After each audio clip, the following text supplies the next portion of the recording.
સ્વાગત છે મિત્રો આપ સૌનું આઈસી જીપીએસસીમાં 360 ઇનસાઇટની વધુ એક કડી લઈ અને હું હાર્દિક જોશી આપ સૌની સમક્ષ હાજર થયો છું.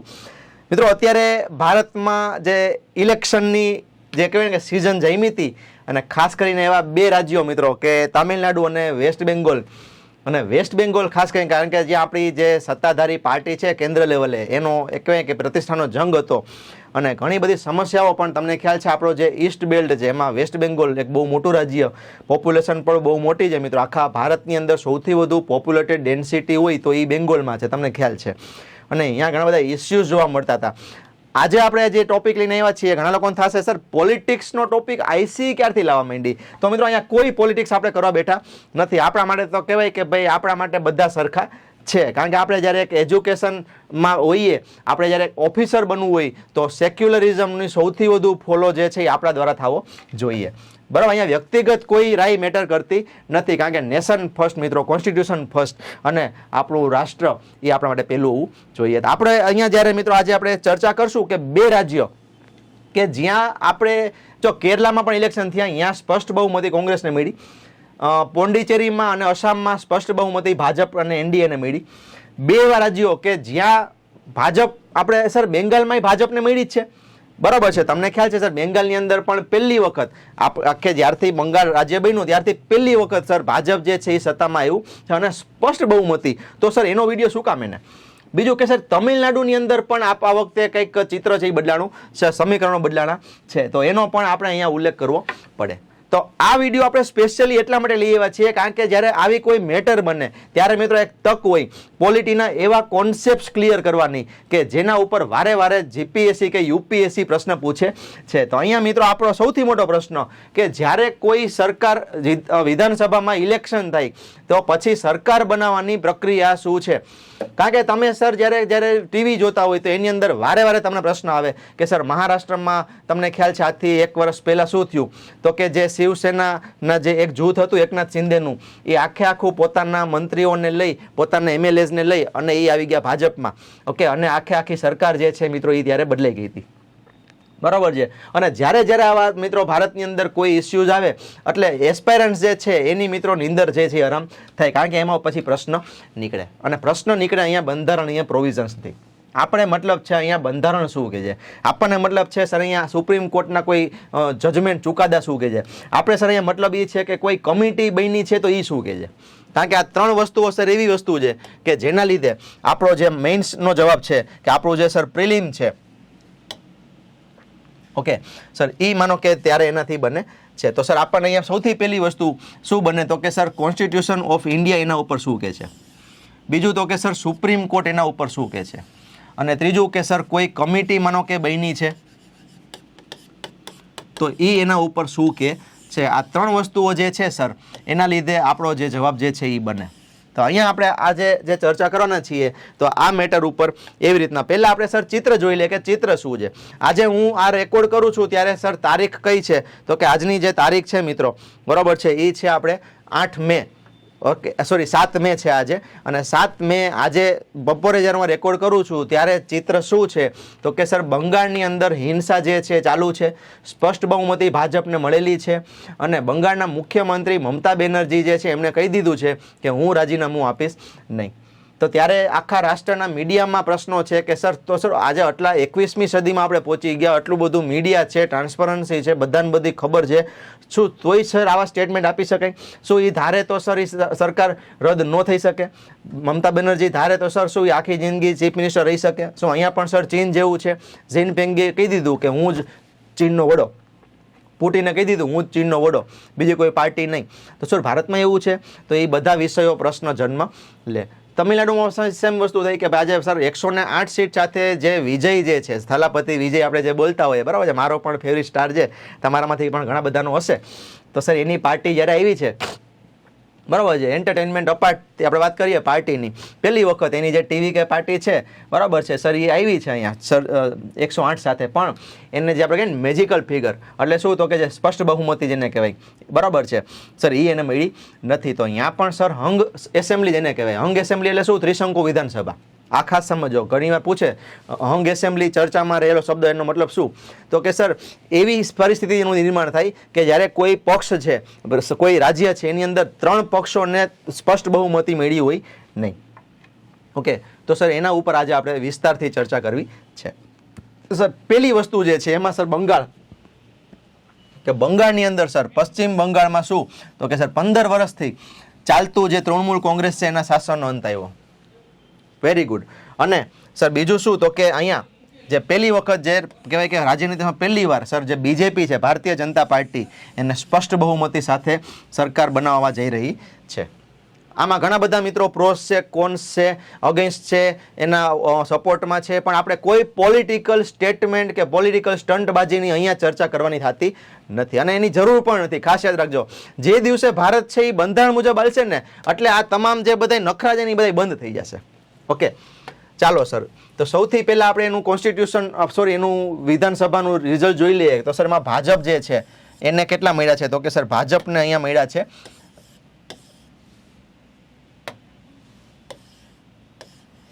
207 સીટ મળી છે ભાજપને. એટલે કહેવાય કે સર સ્પષ્ટ બહુમતી છે. આમાં કોઈ બે રાય હોય જ નહીં સર. આની અંદર કોઈ બે રાય બને જ નહીં આની અંદર કે કોણ આવશે પક્ષમાં, ભાજપ જ આવશે. બરાબર છે સર. એનો જે વિરોધી પક્ષ છે તૃણમૂલ કોંગ્રેસ જે સત્તામાં હતો એને સર અત્યારે 80 સીટ મળી છે. બાકી સર તમે જોઈ લો, કોંગ્રેસને 2 સીટ છે, બરાબર છે, સીપીઆઈ, માર્કસિસ્ટ અને અન્યને 3 છે, બરાબર છે. પછી સર એક હુમાયુન કબીરનો એક પક્ષ છે એને 2 સીટ મળી છે, વગેરે વગેરે. કુલ 294, એમાં મેજિકલ ફિગર 148. તો ભાજપ સર એના કરતાં બહુ આગળ છે.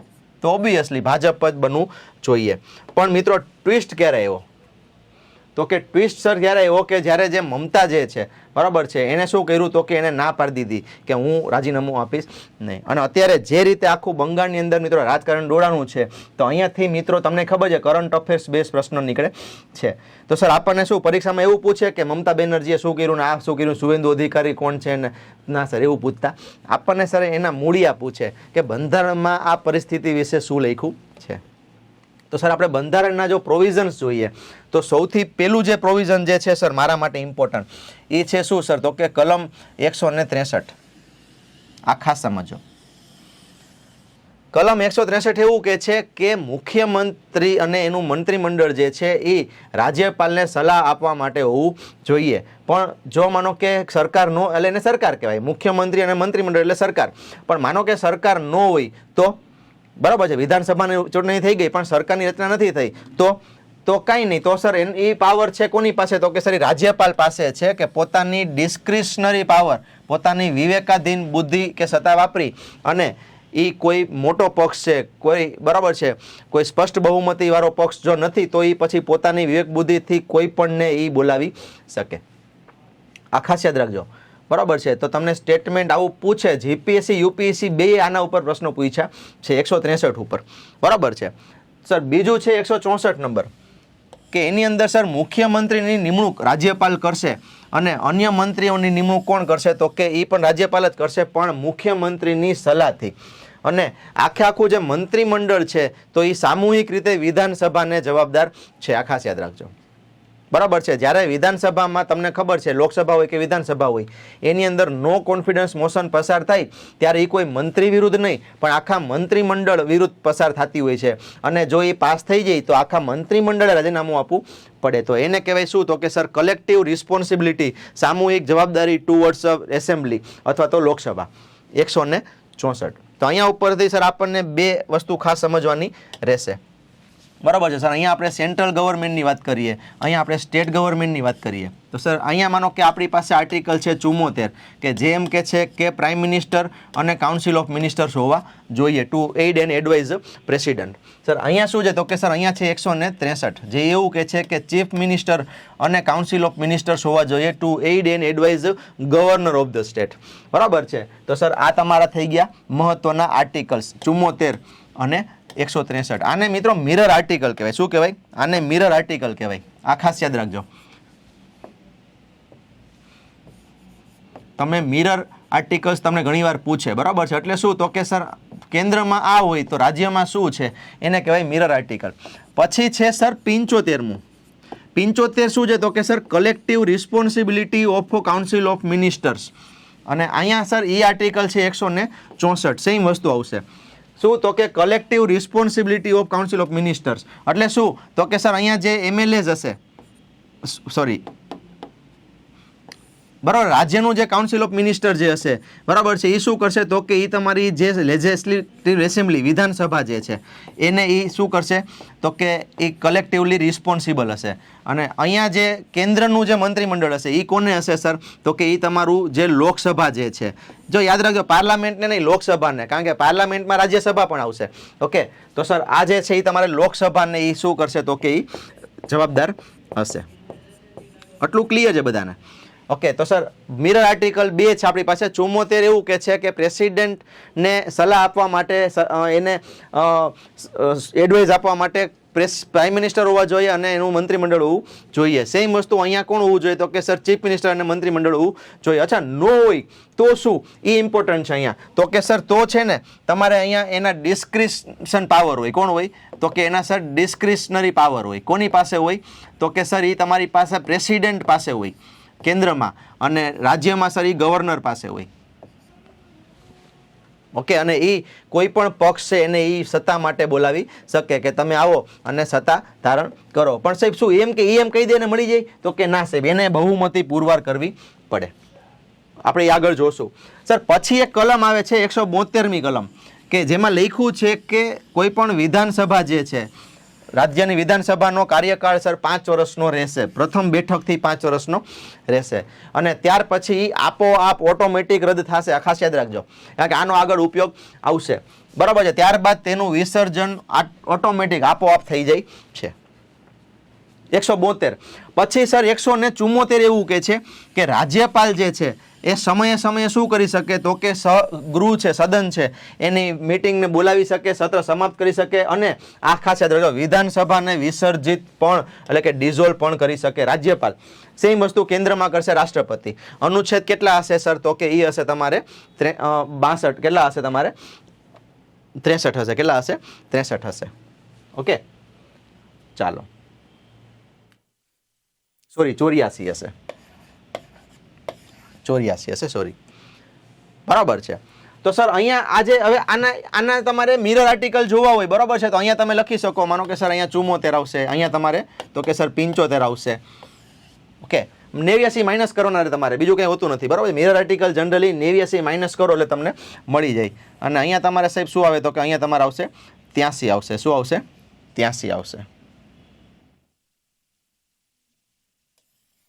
બરાબર છે? ઓકે, ચાલો. પછી છે 356, યાદ રાખજો, રાષ્ટ્રપતિ શાસન. કે જ્યારે રાજ્યપાલને એવું લાગે કે રાજ્યની અંદર બંધારણ મુજબ શાસન ચાલી શકે એમ નથી, તો ઓબ્વિયસલી શું કરશે, એ કેન્દ્ર સરકારને ભલામણ કરશે, રાષ્ટ્રપતિને ભલામણ કરશે, અને રાષ્ટ્રપતિ અહીંયા પછી પોતાનું શાસન લાગુ કરશે. બરાબર છે? તો સર આ થઈ ગયા તમારા કલમ 356. આ ઇમ્પોર્ટન્ટ કલમો છે બધી. ઓકે, હવે આ યાદ રાખજો, આને આપણે આગળ કામ કરશું. ચાલો સર. સર બંગાળની અંદર કયા કયા રસ્તાઓ છે? તો સૌથી પહેલો રસ્તો જે છે સર એ શું છે કે બંધારણીય રસ્તો.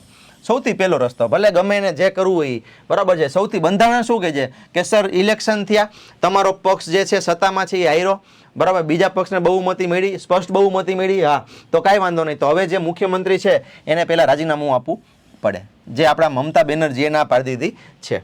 બરાબર છે? તો એને શું કરવું પડે સર? ગવર્નરને રાજીનામું પહેલા દેવું પડે.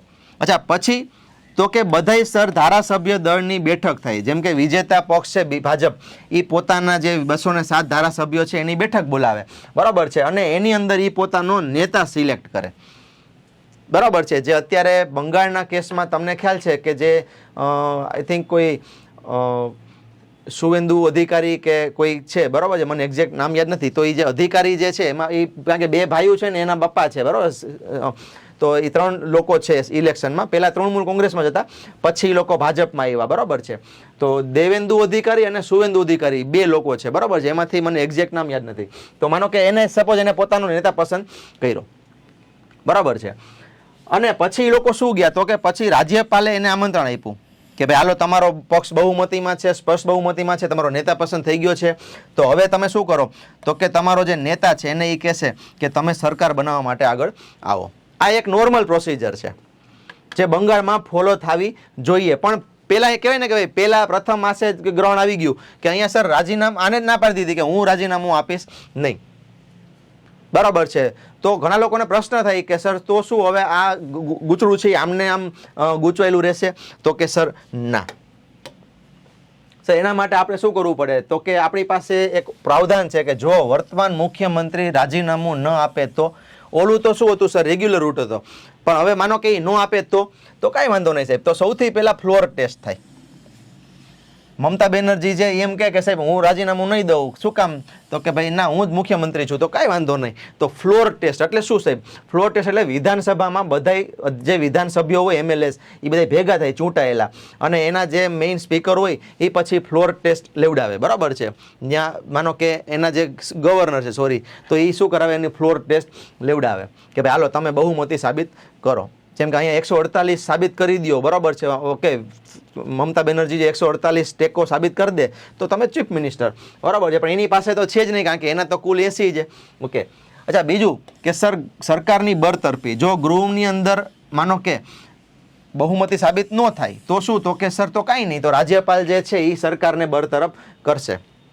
ફ્લોર ટેસ્ટ થશે, એમાં બહુમતી સાબિત નહીં થાય તો રાજ્યપાલ એને બરતરફ કરશે, અને અગેન એ નવા નેતાની નિમણૂક કરી દેશે, જે સૌથી મોટો પક્ષ છે એ વસ્તુ. તો આ સર બીજો રસ્તો થઈ ગયો. પેલો કયો હતો? બંધારણીય રસ્તો હતો. બીજો સર કન્ટિન્જન્સી રૂટ. બરાબર, ફ્લોર ટેસ્ટ સાબિત કરો, ન થાય તો રાજીનામું દો. બરાબર છે. અને અથવા અમે બરતરફ કરી દેશું, તમે ન દો તો કાંઈ નહીં. ઓકે. અચ્છા, પછી તો કે સર હજી માનો કે એમાંય કંઈક લોચા આવે, માનો કે તોફાન ચાલુ રહે, માનો કે હિંસા ચાલુ રહે, તો પછી મિત્રો રાજ્યપાલ શું કરશે? તો કે કલમ 356 એનો ઉપયોગ કરશે, રાષ્ટ્રપતિને ભલામણ કરશે, અને પછી જે તે રાજ્યની અંદર શું કરે? તો કે સર રાષ્ટ્રપતિનું શાસન નાખે. ઓકે. પણ અહીંયા મિત્રો ભાજપ 207 બેઠકો જીતો છે, સ્પષ્ટ બહુમતી છે.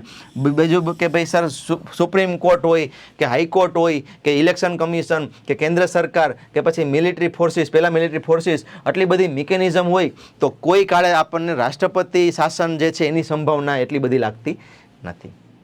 બરાબર છે. અહીંયા તો આપણે ખાલી એક સંભાવના વ્યક્ત કરીએ છીએ, પછી જે થાય એ આગે આગે દેખો હોતા એ ક્યાં. ઓકે. પણ આપણે એ બાને બંધારણના પ્રાવધાનો ઉપર આપણને ઝાંકવાનું તક મળી ગઈ. ઓકે સર, અહીંયા જુઓ મિત્રો, ડિફીટેડ બાય કોન્સ્પિરસી. બરાબર છે. West Bengal chief minister refuses to resign after election loss. બરાબર, એને ના પાડી દીધી કે ના અમારે નથી કરવું, કારણ કે ભાજપવાળા છે એને ફોર્સફુલી કેપ્ચર કર્યું, અમને અપમાનિત કર્યા, ધક્કા માર્યા. એ બધું તમે અત્યારે બોલ બચન સાંભળતા હશો. ઓકે,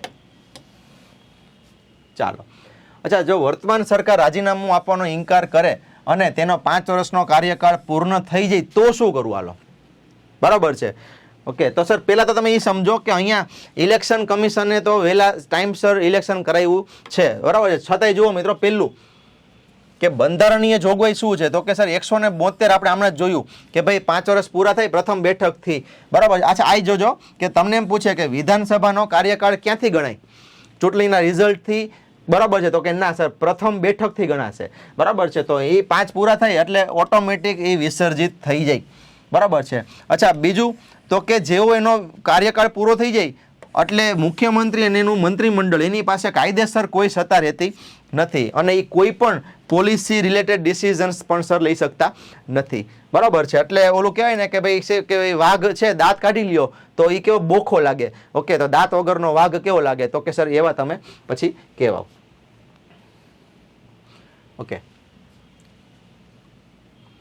પછી સર તો કે બરતરફી, કે જો મુખ્યમંત્રી સર સ્વેચ્છાએ રાજીનામું ન આપે, જે અત્યારના આપણા બંગાળના કેસમાં થયું છે, તો સર રાજ્યપાલ તેમને હોદ્દા ઉપરથી દૂર કરી શકે છે. આ સર બહુ હ્યુમિલિએશન કહેવાય. ઉડવા આની રાહ જોવાય નહીં. આના કરતાં જનતાનો આદેશ છે માથા ઉપર ચડાવી અને આપણે રાજીનામું દઈ દઈએ. આ બહુ હ્યુમિલિએટિંગ સ્ટેપ કહેવાય. અને સર હજી એક ઓપ્શન આવે કેરટેકર ગવર્મેન્ટનો.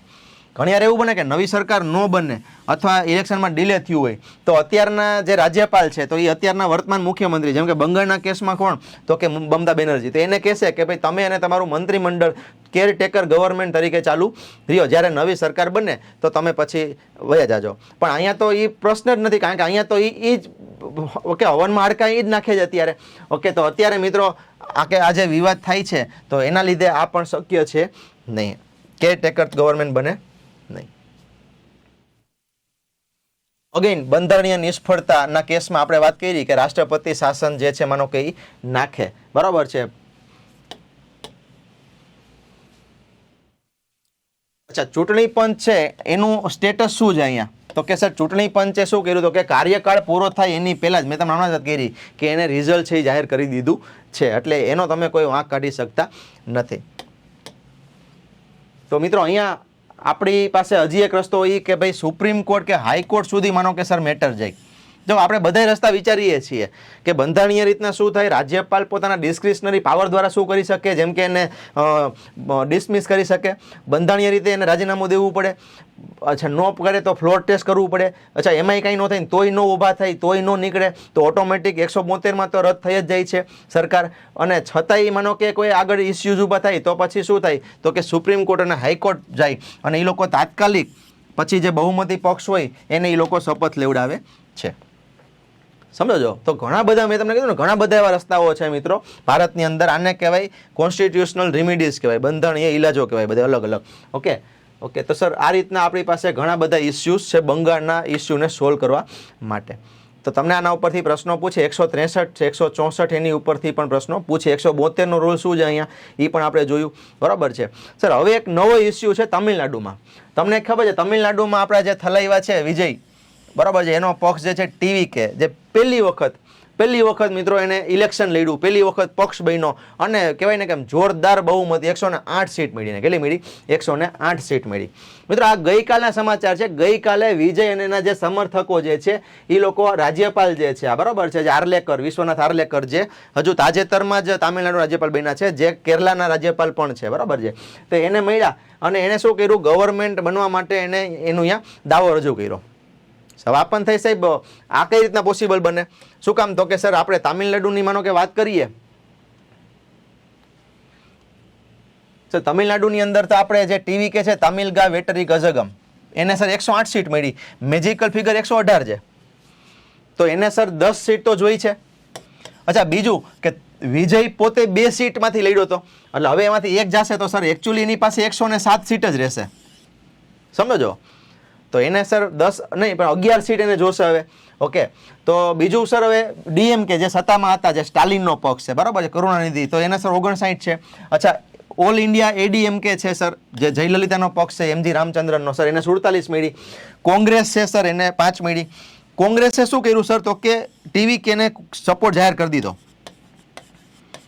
આ ખાસ યાદ રાખજો, ગઈકાલે કોંગ્રેસે ટીવીકેને સપોર્ટ જાહેર કરી દીધો, એટલે એની પાસે સર 8 ને 2 10 ને 3 113 થયા, છતાં એ 118 જ છે. ઓમ જો 112 થયા, હજી એને 6 સીટ ઘટે છે.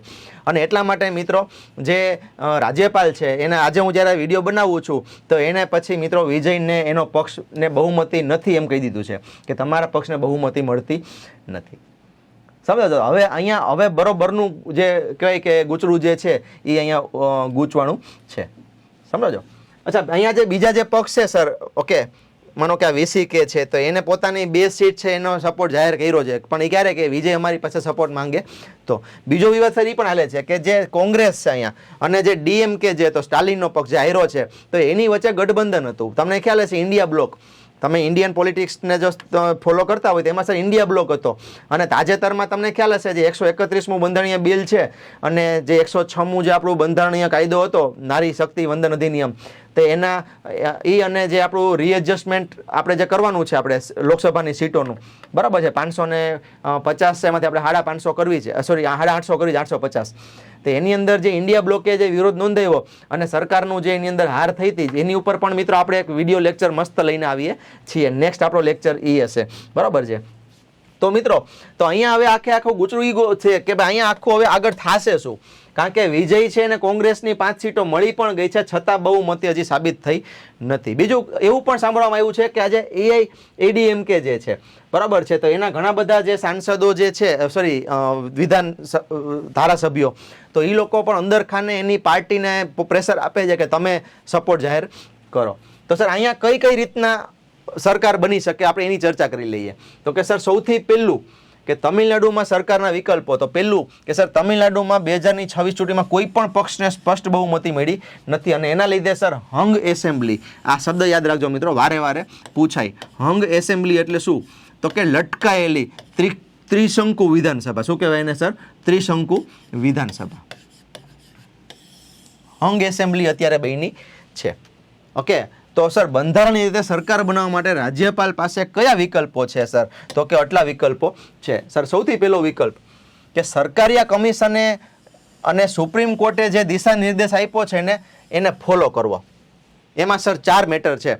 આ ખાસ યાદ રાખજો. જો આ પૂછાય સરકારીય કમિશન, બરાબર છે, જે ઇન્ટરસ્ટેટ જે રિલેશન છે, ડિસ્પ્યુટ છે, એને સોલ્વ કરવા માટે જે કમિશન બન્યું હતું એ પૂંછી કમિશન છે, સરકારીય કમિશન છે, આ બધા યાદ રાખવાના છે. અને સર સુપ્રીમ કોર્ટ છે એને પણ ટાઈમ ટુ ટાઈમ જે દિશા નિર્દેશ આપ્યો છે તેના ઉપરથી આ વસ્તુ થયું કે સૌથી પહેલું કે સર પ્રી પોલ એલાયન્સ, એટલે કે ચૂંટણી પહેલા જે એલાયન્સ હતું કે જે સત્તામાં હતું, જેમ કે અત્યારે કેન્દ્ર સરકારમાં એનડીએ છે અત્યારે. એલાયન્સ એટલે શું? તો કે જાજા પક્ષો છે એ ભેગા મળી અને જે ગઠબંધન બનાવે એને એલાયન્સ કહેવાય. બરાબર છે. મલ્ટી પાર્ટી સિસ્ટમમાં ગઠબંધન જરૂરી છે. બરાબર છે, નહીતર કોઈને સ્પષ્ટ બહુમતી મળે નહીં. ઓકે, તો સર જે પ્રી પોલ એલાયન્સ છે, માનો કે અને જે સત્તામાં હતું અને અત્યારે માનો કે એ જ એલાયન્સ છે એ માનો કે સૌથી મોટો પક્ષ બન્યું છે, તો કાંઈ વાંધો નહીં, તો કાંઈ નહીં કરવાનું, એને જ બોલાવી લ્યો, કાંઈ કરવું નથી. પણ અહીંયા એ પોસિબલ છે નહીં, કારણ કે અહીંયા સર ડીએમકે હતું, એનું એલાયન્સ હતું, એ તો હારી ગયું, અહીંયા એની પાસે સીટ પણ નથી એટલી બધી. ઓકે સર, બીજું કે સૌથી મોટો પક્ષ, સિંગલ લાર્જેસ્ટ પાર્ટી જે અત્યારે અહીંયા કોણ છે? તો કે સર આપણા જે વિજય છે એના 108 એમએલએસ છે. બરાબર છે. ઓમ હવે 107 થઈ જશે. તો સર એને શું કરવાનું? તો કે અન્યના ટેકા સાથે સરકાર બનાવવા માટે પ્રથમ તક આપી શકાય. ગવર્નર જે છે, બરાબર છે, એ એને બોલાવી શકે.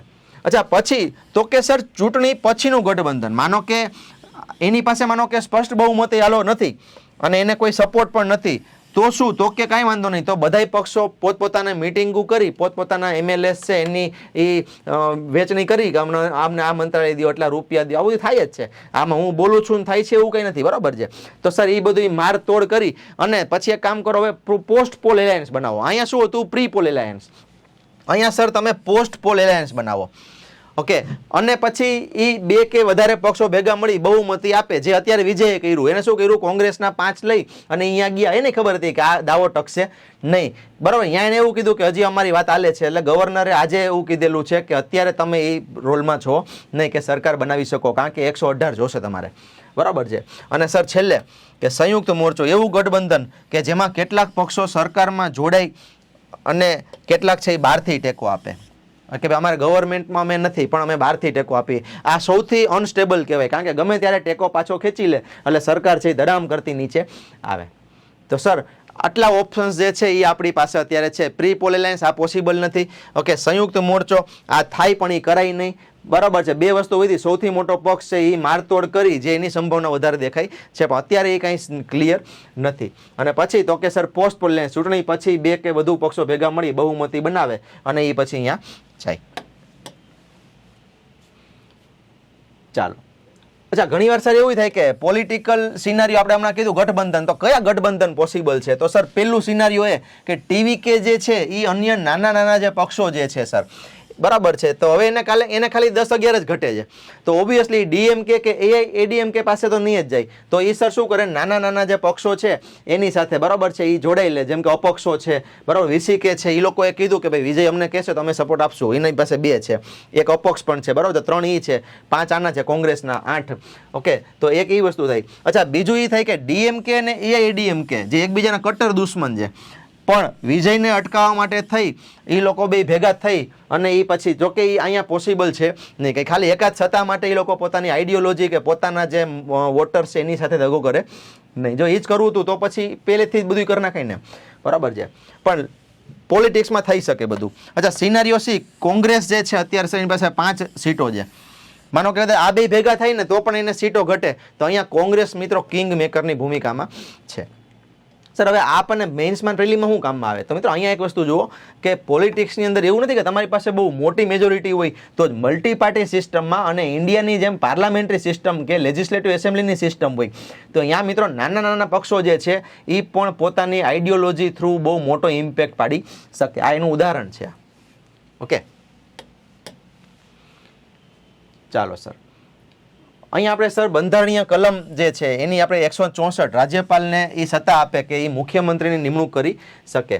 ઓકે, અચ્છા, એની એક વિવેકાધીન સત્તા ડિસ્ક્રિશન પાવર યુપીએસસીએ પૂછ્યો શું, તો કે સર 163મી કલમ કે જ્યારે બહુમતી સ્પષ્ટ ન હોય, જે તામિલનાડુના કેસમાં છે, તો રાજ્યપાલ પોતાની વિવેક બુદ્ધિથી નિર્ણય લે છે. હવે અહીંયા પ્રોબ્લેમ ઘણીવાર એ થાય કે રાજ્યપાલ છે એ સેન્ટ્રલ ગવર્મેન્ટનો એજન્ટ હોય અને એ ઘણીવાર પક્ષપાતી નિર્ણય લેતો હોય. ઘણીવાર એ બહુમતી જેની પાસે સ્પષ્ટ દેખાતી હોય અથવા ચાન્સીસ હોય એને ઇગ્નોર કરી અને એ જે સેકન્ડ પ્રાયોરિટી હોય એને ઘણીવાર ઇન્વિટેશન આપતા હોય. આવું થયેલું છે ઇન્ડિયાના પોલિટિક્સમાં. તો સર એક ઈ છે. ઓકે સર, આની અંદર એક ચુકાદો એસ.આર. બોમઈ કેસ. એસ.આર. બોમઈ કેસ ઘણીવાર હવે અહીંયા મેં કીધું વિવેકાધીન સત્તા જે છે આવડિયા, તો એમાં ઘણીવાર શું કરે કે ભાઈ અમારા રાજભવનમાં આવ્યા હતા, અમને કાગળ આપ્યો, એની પાસે બહુમતી છે, તો ત્યારે કેસ થયો તો એસ.આર. બોમઈ કેસ. અને એણે એવું સ્પષ્ટ કર્યું કે તમે જે બહુમતીની વાત કરો છો ને, તો એ તમારા રાજભવન એટલે કે ગવર્નરના હાઉસમાં સાબિત ન થવી જોઈએ, પણ એ તમારી ક્યાં થવી જોઈએ, તો કે ફ્લોર ટેસ્ટ, એ વિધાનસભામાં સર એ સાબિત થવી જોઈએ.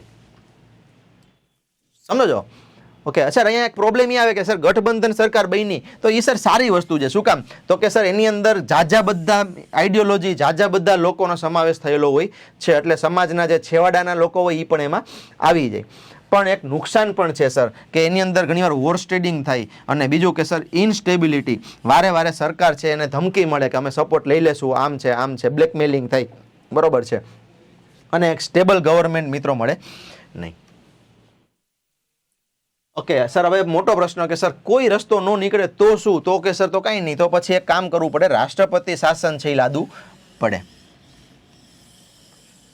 સરકારનું માનો કે પૂરું થઈ જાય ગાળો છે તો રાષ્ટ્રપતિ શાસન લાદવું પડે, અને એમાંય જો મિત્રો કોઈ લાંબા સમય સુધી કંઈ રિઝલ્ટ ન આવે તો રીઇલેક્શન કરવું પડે. પણ આનો મિત્રો ખર્ચો બહુ વધી જાય, બરાબર છે, તમને ખ્યાલ છે એક ઇલેક્શન એટલે હજારો કરોડનો ખર્ચો થાય છે. એમાં પછી ગવર્મેન્ટ અટકે, કામ અટકે, વિકાસના કામ અટકે, ગવર્મેન્ટના ઓફિસરો છે એ બિઝી રહે, વગેરે વગેરે, બરાબર છે સર.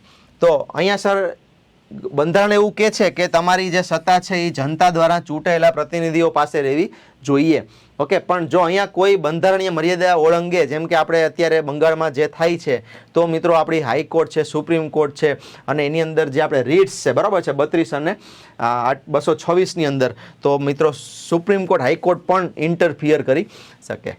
તો અત્યારે મિત્રો ગવર્નરની ભૂમિકા ઉપરાંત જે આપણી હાઈકોર્ટ, સુપ્રીમ કોર્ટ જે છે, અને ઇલેક્શન કમિશન છે, એની ભૂમિકા ઉપર પણ આપણી સતત નજર અત્યારે હોવી જોઈએ કે આમાં શું કરે છે એ લોકો. ઓકે, ચાલો સર, તો આ આખો આપણે ઇસ્યુ જોયો. હવે આપણે એના થોડાક એમસીક્યુઝ સર જોઈ લઈએ કે બંધારણની 172મી કલમ, બરાબર છે, એમાં શું છે, તો કે વિધાનસભાનો 5 વર્ષનો કાર્યકાળ સર પૂરો થાય, બરાબર છે, એ પ્રથમ બેઠકથી 5 વર્ષ ગણાય. સાચી વાત કે ખોટી વાત? તો કે સર આ સાચી વાત છે, આ વાક્ય સાચું છે સર. 5 વર્ષ પૂરા થાય એટલે વિધાનસભાનું ઓટોમેટિક ડિઝોલ્યુશન થઈ જાય. સર આ સાચું છે? તો સર આનો જવાબ આવશે શું? તો કે સર સી 1 અને 2. ચાલો સર, બીજો પ્રશ્ન છે, જોઈ લઈએ ફટાફટ. સર જ્યારે કોઈ રાજ્યમાં ત્રિશંકુ વિધાનસભા, હંગ એસેમ્બલી સર્જાય, તો રાજ્યપાલ સત્તા બાબતે કયું વિધાન યોગ્ય છે, જે અત્યારે તામિલનાડુમાં છે, બરાબર છે? આવો માનો કે પ્રશ્ન પૂછ્યો, સર રાજ્યપાલ ફરજિયાતપણે ફરીથી ચૂંટણી યોજવી પડે? સર એવો કોઈ પ્રાવધાન છે નહીં. જો ફરજિયાતપણે છે ને એટલે, બાકી એક વિકલ્પ છે ફરીથી ચૂંટણી. સર રાજ્યપાલ જે છે એ કલમ 163 હેઠળ વિવેકાધીન સત્તાનો ઉપયોગ કરી સૌથી મોટા પક્ષને આમંત્રિત કરી શકે? તો કે હા સર, કરી શકે. સર રાજ્યપાલ માત્ર સત્તાધારી પક્ષને જ સરકાર બનાવવા કહી શકે? ના, એ તો ક્યારેક કે જ્યારે એ પ્રી પોલ એલાયન્સ હોય અને એને પાછી બહુમતી મળી હોય તો અહીંયા એ નહીં આવે. અને સર રાજ્યપાલ પાસે આવી સ્થિતિમાં કોઈ સત્તા નથી, તો એ રાજ્યપાલ છે નો, ભલે એની પાસે એટલી બધી સત્તા નથી, પણ અહીંયા જેનો મેઇન રોલ છે, સમજો, અહીંયા રાજ્યપાલનો ડિસ્ક્રિશન પાવર 163. મિત્રો આની ઉપર તમને શ્યોર પ્રશ્ન મળે. ચાલો સર, અચ્છા, બોમઈ જે કેસ હતો, એસ.આર. બોમઈ કેસ સર 1994નો, એ છે ને સંબંધિત છે પંચાયતી રાજ? તો કે ના. મૂળભૂત અધિકાર? તો કે ના. GST council? તો કે ના. સર કલમ 356નો દુરુપયોગ અટકાવવા માટે. સર અત્યાર સુધી દેશની અંદર આઝાદ થયા ત્યારથી લઈ અત્યાર સુધી આપણે 160 કરતાં વધુ વખત પ્રેસિડેન્ટ રૂલની જે કલમ છે આપણે 356 એ વાપરી લીધેલી છે, અને એમાં પાછી સોનામાં સુગંધ પડે 65મી કલમ જે છે તમને ખ્યાલ હશે, બરાબર છે, એની અંદર પણ આ જ પ્રકારના ઇસ્યુ જોવા મળે, બરાબર છે. તો એટલા માટે એસઆર બોમઈ કેસે કીધું કે રાષ્ટ્રપતિ શાસન છે એ છેલ્લા ઉપયોગ તરીકે જોવાનું, પહેલા ઉપયોગ તરીકે નહીં. જેમ બ્રહ્માસ્ત્ર કંઈ પહેલા ગામાં ન વપરાય, આ છેલ્લે વાપરવાનું હોય જ્યારે કોઈ રસ્તો ન હોય ત્યારે. મારું તમને એક કહું, મારે 1-2 GS ક્લાસ જીપીએસસી 1-2નું ઇન્ટરવ્યૂ હતું, એમાં દિનેશ દાસા સાહેબની બોર્ડની પેનલ હતી. તો એમાં મને આ પ્રશ્ન પૂછ્યો હતો કે સર એસઆર બોમઈ કેસ વિશે સાંભળ્યું છે? તો મેં કીધું યસ સર. તો કે એ શેને રિલેટેડ છે, બરાબર છે. તો સર એમાં આપણો જવાબ હતો કે sir centre state relations article 356 છે, એનો જે યુઝ છે એ રિસ્ટ્રિક્ટ કરવા અંગેનું છે. તો જો નોલેજ ક્યાં કામ આવશે, યુ ડોન્ટ નો. ઓકે, ચાલો સર.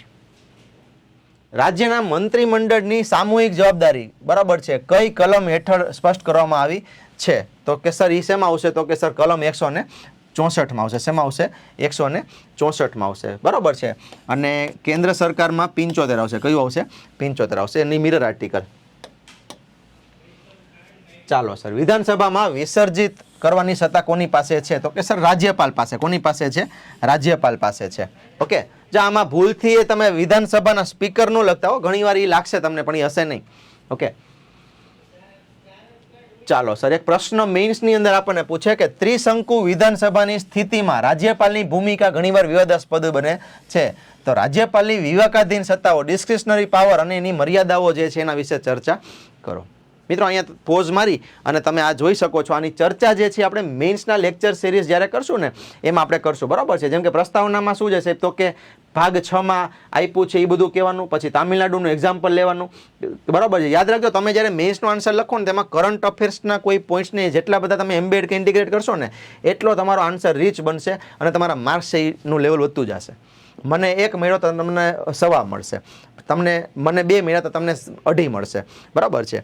તેવા ટીપે ટીપે સરોવર ભરાય. તો એવા પા, અડધો, 1, પોણો એવા ભેગા કરતાં કરતાં તમે જ્યારે આખું પેપર પૂરું થશે ને જોઈને મારું ને તમારું બેનું, તો મારે માનો કે 250માંથી સપોઝ 160 હશે તો તમારે સર 175 હશે. રેડી? ચાલો સર. પછી એનું સર બોડી પાર્ટ છે કે ભાઈ રાજ્યપાલ પાસે વિકલ્પો શું? તો કે ચૂંટણી પૂર્વના પ્રી પોલ એલાયન્સ છે, પછી તો કે સૌથી મોટા પક્ષને આપે, પછી તો કે પોસ્ટ પોલ એલાયન્સ છે, વગેરે વગેરે. આપણે જે ચર્ચા કરી એ જ બધું. ઓકે, વિવાદના મુદ્દા શું છે? તો કે ઘણીવાર સર આમાં રાજ્યપાલ છે એ કેન્દ્રના ઈશારે કામ કરતા હોય ત્યારે પ્રોબ્લેમ આવે કે એ મોટા પક્ષને ન બોલાવે અને પોતાના માનીતા પક્ષને બોલાવે, એ બધું, બરાબર છે. અચ્છા, મર્યાદા શું? તો કે એસઆર બોમઈ કેસે જે કીધું એ. પછી તો કે રાજ્યપાલની જે સત્તા છે તો એ કેવી? તો કે મનસ્વી નહીં, તરસંગત હોય. બીજું કે જ્યુડિશિયલ રિવ્યુને લાયક છે, એ ખાસ લખવાનું, બરાબર છે. તો સર એ બધું છે. અને નિષ્કર્ષ કે રાજ્યપાલનું પદ સર સંવૈધાનિક છે, રાજકીય નહીં. અને એટલા માટે એને શું કરવાનું? તો કે વિવેકાધીન ઉપયોગ જે છે એ પણ બંધારણને રિસ્પેક્ટ આપીને કરવો જોઈએ. સર બીજો એક પ્રશ્ન જોઈ લઈએ આપણે. બીજો પ્રશ્ન શું કે સર કે ભારતની સંઘીય વ્યવસ્થામાં કલમ 356 એ અંતિમ વિકલ્પ હોવો જોઈએ. જો આ એસઆર બોમઈ કેસ છે એટલે આનું તમારું હોવું જ જોઈએ. તમારા જવાબમાં એસઆર બોમઈ આવવા જ જોઈએ, બરાબર છે. તો સર પ્રસ્તાવના કે આંબેડકરે એવું કીધું હતું કે 356 એક ડેડ લેટર બનીને રહે, પણ એવું થયું નહીં, કારણ કે આઝાદીથી અત્યાર સુધીમાં સર 150 કરતાં વધારે વખત થઈ ગયું છે. અચ્છા, મેઇન બોડી કે એની અનિવાર્યતા કે જ્યારે રાજ્ય સરકાર પાસે કોઈ બીજો વિકલ્પ ન હોય. બીજું કે જ્યારે પોલિટિકલ ડેડલોક સર્જાય ત્યારે, કે પછી જ્યારે આંતરિક અશાંતિ કે હિંસા વ્યાપક બને ત્યારે એ થઈ શકે. દુરુપયોગ શું? તો કે સર કેન્દ્ર સરકાર છે એ વિપક્ષના જે શાસિત સરકાર છે એને દબાવવા માટે ઉપયોગ કરે છે. ઓકે, બીજું કે સંઘવાદ જે છે, ફેડરલિઝમ જે છે એનાથી, એની ભાવનાથી એ વિરુદ્ધ છે. ઓકે સર, સુરક્ષા કવચ શું? તો કે રાષ્ટ્રપતિ શાસનની જાહેરાત જે છે એનો જ્યુડિશિયલ રિવ્યુ થઈ શકે છે. આ ખાસ સમજો, બરાબર છે. અને સંસદના 2 ગૃહોની 2 મહિનામાં મંજૂરી અનિવાર્ય છે, બરાબર છે. ખાલી સરકાર કે એમાં લે નહીં, એમાં રાજ્યસભાનો રોલ પણ છે એની અંદર.